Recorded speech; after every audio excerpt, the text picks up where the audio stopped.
So why don't you tell us a little bit about your decision to run for district president and how that came about? Well, I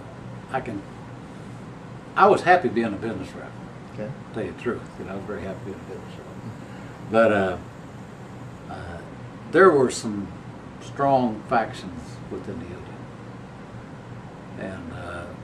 And both of there was two factions out there that weren't incumbents, that were individually stronger than what the incumbents were, And, and so I could see it was going to be a real bloodbath. That was one of the reasons that I decided. When I decided, I started out a couple of years early. Mm-hmm. And I knew that I had to unify those two factions. And they wouldn't even sit in a room with each other, It was that kind of situation, And so that was a challenge, and I was able to get that done, get them in the same room. And they stayed together, throughout the whole process. And I knew that a lot of the people with experience was going to go if things continued the way they were. And also without naming names, I felt that the district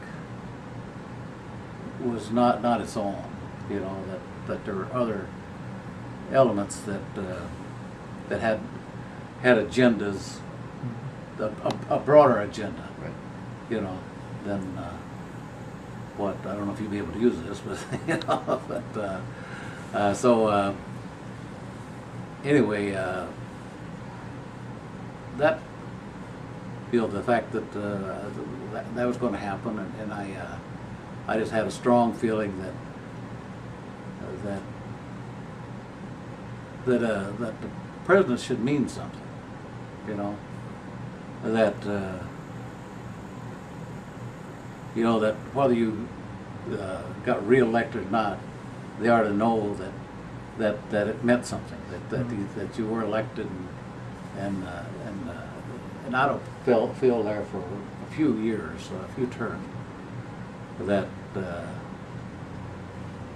really made much. I don't think they thought, because they just put them in and out, like, and I don't think it meant much to them, who was president. It didn't seem to matter, because they didn't have much to say about anything to be, And so when I got in there, I decided that I wanted our words, politically, one thing on politics, I wanted our word to mean something. If we said that we were going to handle yard signs for you, they could count on us handling the yard sign for them. Because up to that point, we talked big, and we threw a little money around. That was about it. Mm-hmm. So they wanted our endorsement, but there wasn't.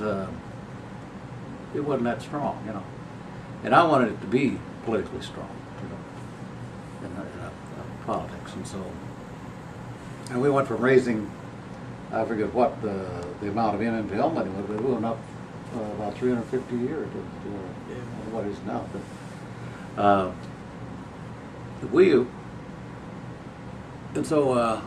But the main thing is that I wanted our word, if we said, okay, we'll do this for you, that they could say, they could know, they could count on, Right. it getting done.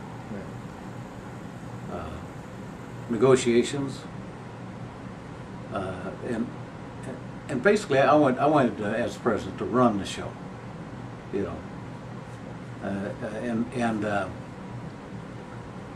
I met with Whitman Singer, Mm-hmm. and I told him that I wanted the international to look good. I wasn't anti-international, which I think they thought it was, that I was running. Mm-hmm. But I wanted to run the show, and that was my plan, and that's what I'm going to do. Then I met, not long after that, through his efforts to set up, in San Francisco, I met with about 5 general vice presidents. And that was the same topic of conversation. That it wasn't anti-Grand Lodge by any stretch of the imagination, pro, except that, we had I wanted us to have our president, DVR, that really meant that he was there and meant something. Well, that was a great direction, and it's really helped the union to stay strong, I think, through the years. You also brought in some minority and women on staff. Yeah. And, why did you think that was important? Well,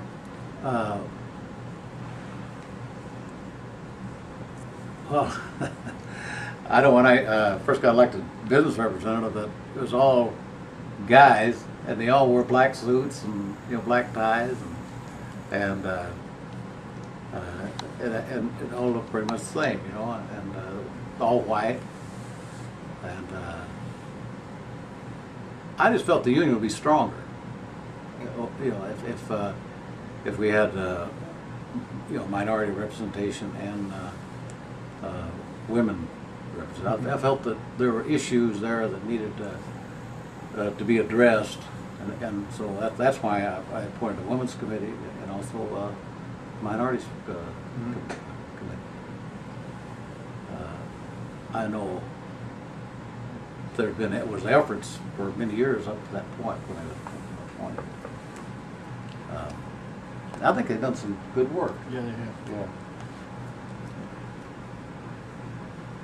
Yeah, both those committees are still really active and strong. That's good.